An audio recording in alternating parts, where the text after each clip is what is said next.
there, Griever Gang! Welcome back to Griever Productions. In the process of being a content creator, sometimes you have ideas for things and they don't usually work out, right? Looking at you, hot album reviews, that was a rough time. That was a really rough time. But for the longest time, what I wanted to do is have this kind of comparison show of then versus now. An artist that's been around for however many years. I will work out like a time period that I want to go with, maybe like 10 years in between performances, something like that, just to see how they used to do it, how they do it now, that sort of thing. I think it'd be a bit of fun, right? Now, seeing as it is going to be Halloween week, my brain also wanted to do something for Halloween, and so in that case, in my infinite wisdom, I've decided to do this. Two birds, one stone, bam! So we're gonna have a look at Alice Cooper today, a brilliant, brilliant musician. I am so glad to say that at one point in time, he and I were in the same building. Did I meet him? No. Saw him, but me being a relatively introverted person didn't go over to say hi. He was performing in the Sydney Entertainment Centre the night before I went in, and from what I overheard, he needed to go back and pick something up. I could be completely wrong, and that could have just been people talking. I don't know. But we were in the same room, so that was cool. So I want to have a look at this song. This is one of my favorites, and it is vaguely Halloween-based. It is vague. Don't get me wrong. There's going to be a few things that are going to be a bit of a stretch for this Halloween week that I want to do. But let's get into this one. Before we begin, please do leave a like on the video. It really does help. If you have not subscribed, I'd highly appreciate it if you did so. But without any further ado, let's have a listen to Alice Cooper performing Welcome to My Nightmare. This particular performance, I believe, from what I am reading here, this is from the official Alice Cooper YouTube page, and this was apparently done in 1990, so 25 years ago now.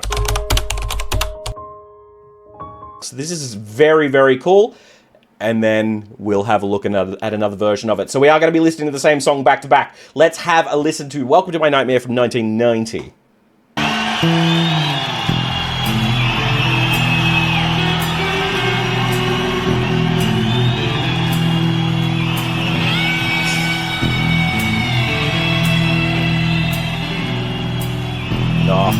Always a showman.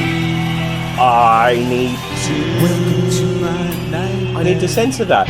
Awesome. I think you're gonna like it. I think you're gonna feel you belong. Nocturnal vacation, unnecessary sedation. Oh man. Inside you're gonna feel you belong. You belong. Interesting. So I know this song very, very well in terms of the initial recording. Now, my introduction to Alice Cooper was literally from Wayne's World.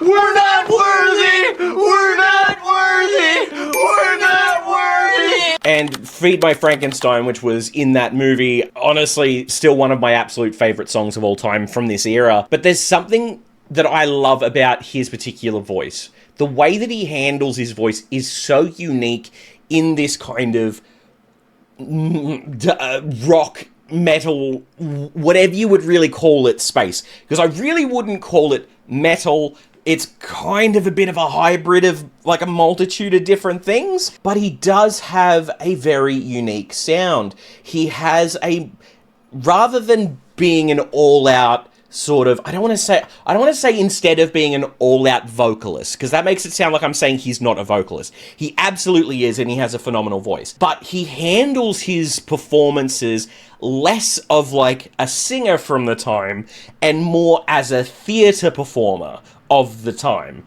And I think that's why the material is so appealing to me, coming from classical theatre, a stage performance background. He didn't need to fall into any form of trope of the time. He found a gimmick of his own, and I don't use the word gimmick in a derogatory sense by any means either.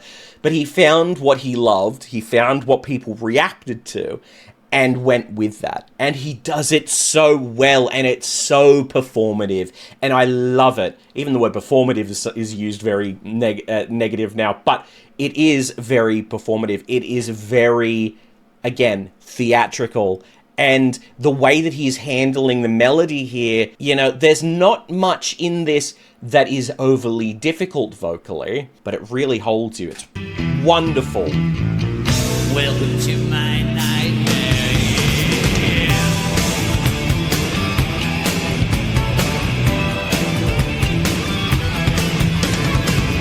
Welcome to my breakdown. I hope I didn't scare you. That's just the way we are when we come down. Yeah. Interesting. Sweat and laugh and scream here. 'Cause life is just a dream here. Inside you're gonna feel right at home. Here.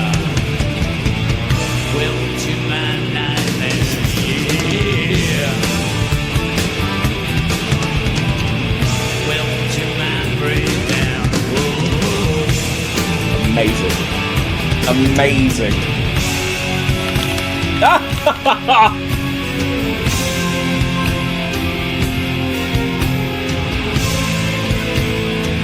Oh, I love this. This works perfectly well for a horror week.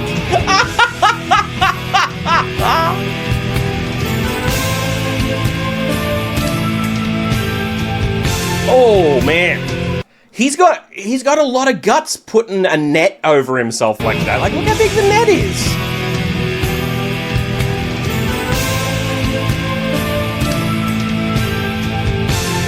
I tell you what, it would be so easy to trip and fall on that. I tell you what, oh my god.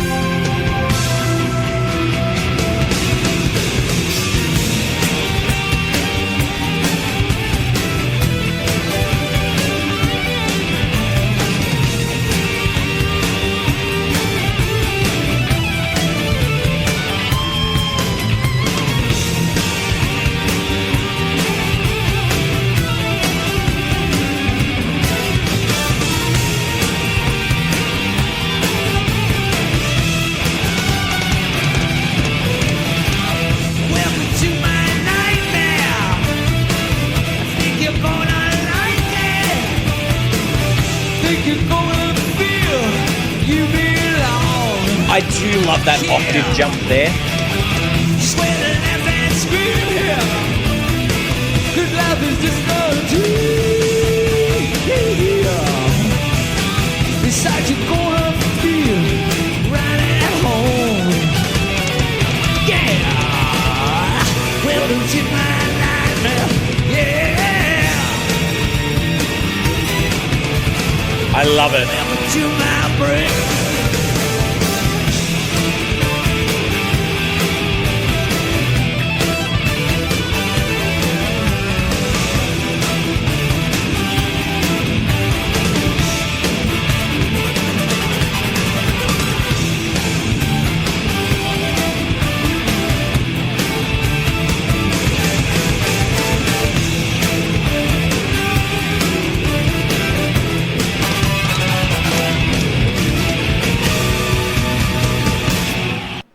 Oh, that's cool. Oh, that's so cool. And it's a shame that that's where that ends. But honestly, how cool is that? As I was saying, it's such a performative song, and that's a lot of the beauty of what Alice Cooper does, right? It is a show. It is not so much a rock concert. It is, but it feels less of a rock concert to me, more of a show that is put on stage for people to go and just enjoy. And you don't get things like that a lot these days. And I think that's absolutely wonderful. So now, this particular one, due to the conventions of how we date things across the world, right? This says 5th of the 2nd, 25 for this. So, for the date of performance, 5th of the 2nd, 25. I'm going to assume it is the 2nd of May, 2025, whereas in Australia, we do day, month, year, which I personally think makes more sense, but a lot of people don't agree with me, and they are allowed to not agree with me, because it's either the 2nd of May or the 5th of February. But, you know, it's how things work, right? So this is a full concert that somebody has recorded on their phone, and I did look ahead a little bit just to make sure that the sound is decent enough for this video, and it definitely seems to be. So let's get into this performance from this year. So this is 35 years later, presuming that the other one was correct in saying 1990 was the year that performance was done. I'm really excited to see this. I'm really, really keen.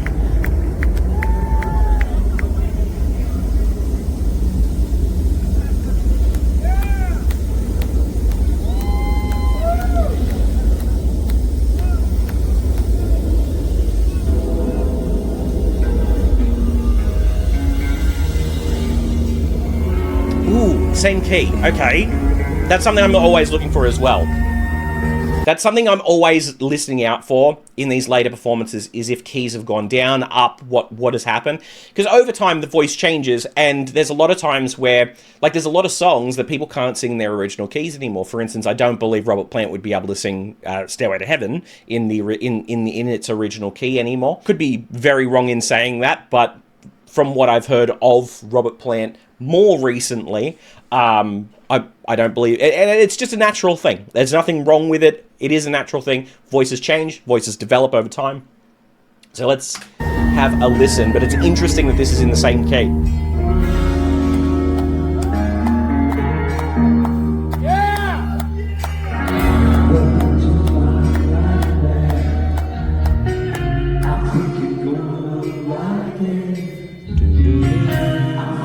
I love that guitar and bass line there. So good.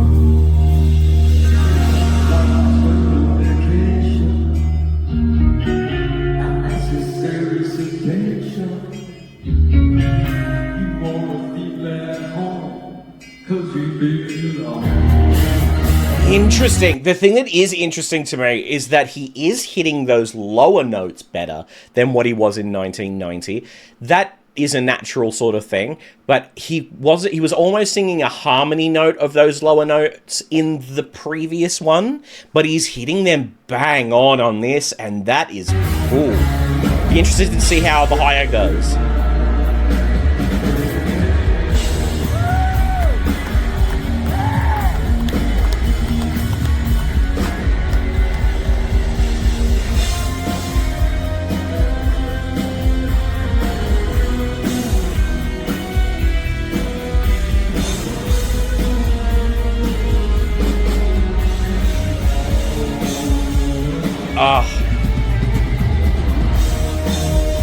There's something brilliant about this.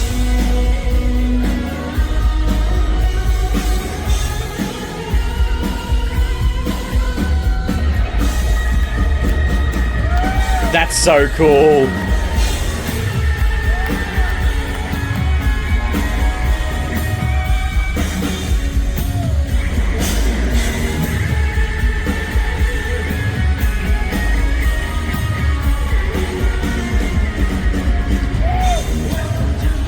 Brilliant.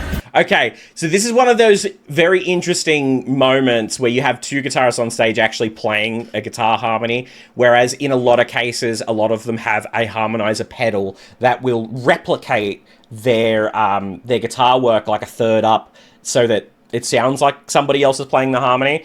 I love it when it is organic like this. I love it when two guitarists are in tune enough, pardon the pun, to play those harmonies together. There's nothing like it. It is brilliant.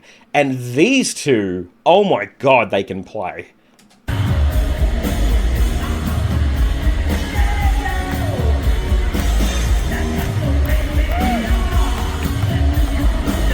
Oh, this is very interesting. I'll explain why in a moment.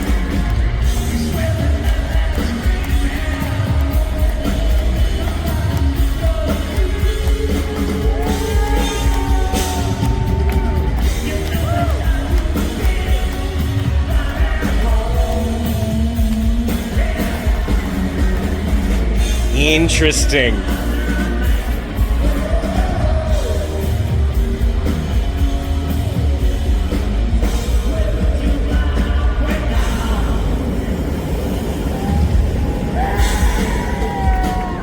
Oh, that's so cool. Okay, alright, so we're heading into the next song now, so I'm going to stop that one there, but oh my god, it's good. Alright, so I'll go to final thoughts, and I'll discuss what was really interesting about that there. Cool, so what we have here is a performance from absolutely one of the most notable kings of this sort of era of music. Incredible performances, both of them. Now, the second one, I will admit, the performance was a little bit more sedated, to take a quote from one of the lyrics in his song. It was a little bit lesser. There was a lot less going on performance-wise, but there was still something really captivating about him simply being there conducting them in that moment, and I think that was the point. And let's face it, at this point, he's like 77? Is that right? Hang on, is that right? 77? Yeah, man 77 still getting up on stage and looks like that, does a great job, throws an incredible performance, does insanely well, and the music is still captivating today as much as it was back then. Now, I mentioned something being very interesting about the vocal here. Now, it not only was he hitting the lower notes better, he was hitting the higher ones better as well. And I suspect that's due to the difference in how he was approaching the vocal. Now, the way that it differed, he was opening up more on the vowel sounds in that second one. I've said in plenty of videos before, when we sing, the thing that is so important to remember is that consonants are the enemy. So A, E, I, O, and U are vowels, or R, E, O, and U when it comes to singing, because they are the Latin vowel sounds, and that's what we naturally fall into. The idea is to focus on those so that when it comes to the actual notes themselves, you can get them out better. Consonants are the enemy for that. S sounds, so S, T, B, P, and D. I'm not sure if I said D, but they are all sounds that you can't actually physically sing a note on. A lot of people will argue and say, but Z, but that's a Z, it's not an S, which is a far lesser used consonant in all of the English language. So it's important to kind of break up the consonant sort of sounds. So what he was doing more in this than in the original one, at least to my ear on a first listen, he was kind of cancelling out a lot of those consonants, as I've mentioned. But as an example, so welcome to my nightmare. That's kind of how he was doing it originally. Welcome to my nightmare. I think you're gonna like it. Whereas in the second one, it was more, welcome to my nightmare. I think you're gonna like it. He was going straight for the vowel sounds rather than having the interruption of those consonants there. It is a kind of technique that is more seen in a lot of higher rock vocal. People like James LaBrie will kind of use it. Stevie Wonder does use that sort of thing as well. Steve Perry is another one that kind of breaks that consonant away and focuses on that vowel sound. It's very interesting to see the difference between him singing this with a younger voice and doing it now, because in my opinion he sings it better now, and I wonder if that's because after that, or I wonder if he was taught, and I wonder if like he had a vocal teacher come in and say, look, well, you know, as you're getting older, you need to change how you do things. I don't know. I would love to find out. If anybody can get in contact with Alice Cooper and get me in contact with him to do an interview with him, I'd love that. I think that would be sick. I would love to have some questions with him. Oh, sorry, have a chat with him, have some questions with him. Is that even English, Jim? This is a very, very interesting thing for me. I love having a look and comparing what these artists did versus what they do. So I'm going to do a few more of these videos, I think. But yeah, let me know what you guys think in the comments below. Like a favorite if you enjoyed, subscribe, do all that sort of thing. And I'll see you in the next one. Bye for now. Thanks for watching. If you enjoyed what you saw here today, feel free to go over to Patreon and support us for as little as $3 Australian per month. By doing so, you'll join the list of wonderful people here. Also, if you're into gaming, I have recently rebooted my gaming channel, so feel free to go over there and have a look. Link to both the Patreon and the gaming channel in the description below.